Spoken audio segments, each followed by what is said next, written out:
Cricket की दुनिया में ड्रामा ना हो और जब मैदान पर इतनी गर्मी हो तो कई बार दिमाग में अजीब अजीब ख्याल भी आते हैं, जैसे कि कल ऋषभ पंत को आया, जो कि एक तरह से अन्याय था। जी हाँ, मैं बात कर रहा हूं रघुवंशी के ऑब्स्ट्रक्टिंग द फील्ड विकेट की। किस एंगल से अंकुरिश आउट था भाई, ये बताओ मुझे। और ऋषभ पंत, आपने अपील कैसे की इस पे? और तो और अंपायर साहब ने कानून अंधा है और हाथ लंबे हैं, इसका एग्जाम्पल देते हुए आउट का बटन भी दबा दी। एक तो मैदान पर गर्मी थी, ऊपर से कोलकाता के डगआउट में गुस्से की भी गर्मी हो गई। तोबा तोबा, थारा मूड खराब कर दी। हेलो हाय नमस्कार, क्रिको देख रहे हैं आप, मैं हूं रौनक। कल का मैच देखने के बाद कलेजा हलक में आ गया। एक तरफ रघुवंशी के साथ वो ऑब्स्ट्रक्टिंग द फील्ड वाला कांड, और दूसरी तरफ पूरे भारत में पड़ रही 40 से 44 डिग्री की वो भयंकर गर्मी, जिसमें खिलाड़ियों के दिमाग के साथ साथ उनके शरीर को भी झुलसा दिया है। पर कल जो अंपायर ने किया, उससे तो फैंस का तन बदन मन सब कुछ सुलग गया। अंकुरिश का जो विकेट गिरा, उसे देखकर एक ही बात याद आई, ऋषभ और अंपायर ने चीटिंग की क्या और धोखा दिया क्या? ऋषभ पंत भाई, जो एक्टिंग आपने T20 वर्ल्ड कप फाइनल में की थी वो तो देश के लिए थी, एकदम सही थी। पर कल जो आपने अंकुरिश के साथ किया, उस पर प्रधान जी ने बस एक ही बात कही है। क्या कही है?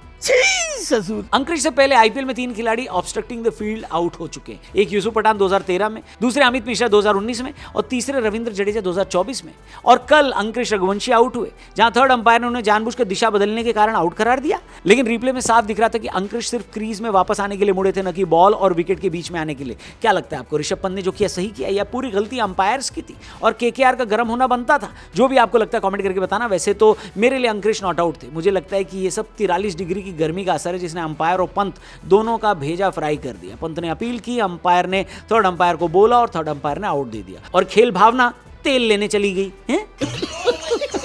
वैसे क्रिकेट के नियमों लॉ 37 के मुताबिक अगर कोई बल्लेबाज जानबूझकर फील्डिंग टीम के काम में बाधा डालता है, वो थ्रो को रोकना हो, कैच में दखल देना हो या रनआउट से बचने के लिए रास्ता बदलना हो, तो उसे ऑब्स्ट्रक्टिंग द फील्ड के तहत आउट दिया जा सकता है। इस नियम में सबसे जरूरी शब्द है जानबूझकर या इंटेंट या फिर इरादा। यही पूरे नियम का सोर्स है, बेसिस है। ऐसे केस में बल्लेबाज कब आउट दिया जाता है, देख लेते हैं। केस नंबर 1, फील्डिंग में जानबूझकर रुकावट डालना। अगर बल्लेबाज थ्रो की लाइन में आ जाए या शरीर या हाथ से गेंद रोक दे या फिर फील्डर को भ्रमित करे और ये सब जानबूझकर हो, तो उसे आउट दिया जाता है। दूसरा केस, रन लेते समय डायरेक्शन बदलना। अगर बल्लेबाज रन लेते टाइम अचानक अपनी लाइन बदलता है और इससे फील्डर का रनआउट प्रयास रुक जाता है, तो अंपायर उसे आउट दे सकता है। चाहे रनआउट होता या न होता, ये मायने नहीं रखता। तीसरी कंडीशन, हाथ से गेंद मारना या बैट से रोकना। अगर स्ट्राइकर गेंद को हाथ से मारता है या बैट से रोकता है और ये अगर जानबूझकर किया गया हो, तो उसे आउट करार दिया जाएगा। चौथी कंडीशन, कैच रोकने की कोशिश करना। अगर बल्लेबाज जानबूझकर ऐसा कुछ करता है जिससे उसका कैच नहीं पकड़ा जा सके,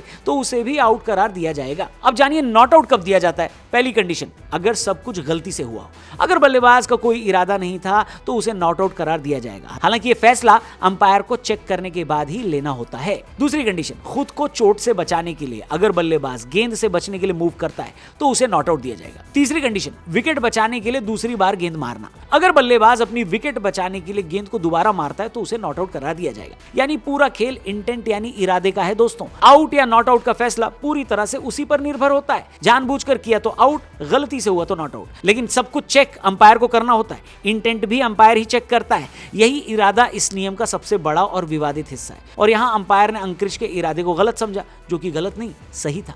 खैर, अब देखना है कि क्या कोलकाता इसके खिलाफ कोई कंप्लेंट करती है या फिर मैच जीतकर कोलकाता को खुश रहना चाहिए। वो कहते हैं ना, जस्टिस डिलीवर्ड।